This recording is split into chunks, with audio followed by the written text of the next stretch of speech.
7h52 sur Sud Radio, la plume des héros, comme chaque lundi et vendredi. Bonjour, compagnero Daniel. Amis de Sud Radio, bonjour, je vous salue bien bas tous. Alors, cher Daniel. Alors, on y va avec Antoine et les titans sud-africains. La pommette tuméfiée d'Antoine Dupont a été vécue en France comme un uppercut sans pitié dans le pif de chaque citoyen ovale et a réactivé une vieille houle chargée de désarroi qui a donné larmes et nausées à tout le pays. Enfants des stades, porteurs des maillots de rugby de nos anciens, nous avons ressenti ce coup de boule namibien dans le zygoma d'Antoine comme une étrange injustice, comme une méchanceté sans cause, une erreur des marabouts ou des drones célestes. Abasourdis par cette déconnade du destin, nous dodélinons du Cap avec ce sempiternel lamento. Qu'est-ce que notre rugby a commis comme balourdise pour se voir imposer une telle scélératesse? À chaque blessure peut correspondre une batterie de causes qui donnent des prévisions de soins et des perspectives de résilience à programmer. Un muscle qui couine, un ligament qui joue au dilettante, 2 neurones qui se collent dans le ciboulot d'un joueur international. Certes, tout cela pose des problèmes, mais nous avons un arsenal de solutions issues de notre analyse intelligente. Quand un intestin se détraque et qu'une tourista vient perturber la poussée d'un pilier, quand une inflammation chatouille un tendon d'Achille ou une épaule, on cherche à en comprendre les causes et en trouvant les origines du mal, on peut sortir la batterie des remèdes appropriés. Le destin, qui ne réfléchit pas toujours très bien, a sans doute pas mal picolé avant d'envoyer ce coup de gourdin dans la face sans défense d'Antoine Dupont. Et cette blessure d'Antoine ne peut pas être un quelconque avertissement, bien que non. 1000 fois non, évidemment non.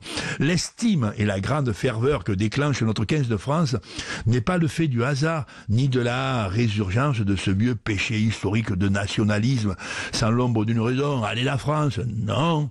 On les aime nos coqs, parce qu'ils sont simplement admirables de gentillesse, de dévouement dans l'effort violent et solidaire, de talent altruiste, parce qu'ils n'en manquent jamais seul à l'appel, jamais un seul à l'appel, et parce qu'ils sont apte à aller chercher dans l'âme de la culture française de quoi réaliser l'exploit. Et puis, nous avons dans la huche française quelques espiègles facétieux, quelques artistes travailleurs, brillants et modestes, capables de sacrifier leur carcasse et leur cuirasse.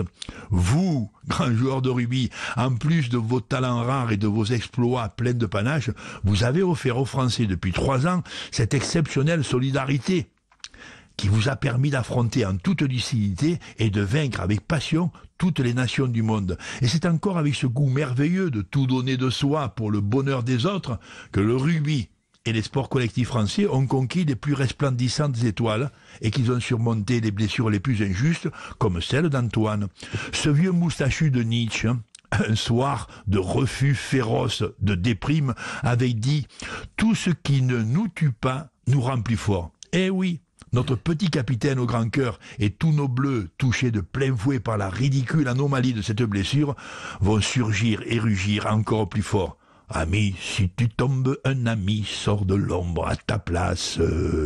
Et évidemment qu'Antoine n'est pas moribond, ni notre équipe de France d'ailleurs. Les joutes du week-end dernier ont probablement envoyé les Springboks sur la route des Bleus de France. On sait de ces Sud-Africains que leur humour est très relatif et que leur gaillardise est totale et terrifiante. Ils ont le talent haut, mais leurs pieds n'ont pas de très bons viseurs. Ce sera probablement en quart de finale dans 3 semaines. Et d'ici là, Antoine Dupont aura retrouvé le sourire. On l'espère. Merci, mon cher Daniel. Mais c'est vrai qu'il y a une étude qui donne un peu espoir. Une étude qui a été réalisée en juin 2009 par des spécialistes de la chirurgie du visage qui se sont intéressés à 10 joueurs de rugby professionnels après des fractures au visage. Et il y a une reprise de contact à partir de 18 jours. Donc, c'est possible. Le compte à rebours est lancé, mon cher Daniel. On y croit. Hein? Allez, bonne journée à tous. Bonne journée, mon cher Daniel. 7h56, dans un instant, le journal de 8h.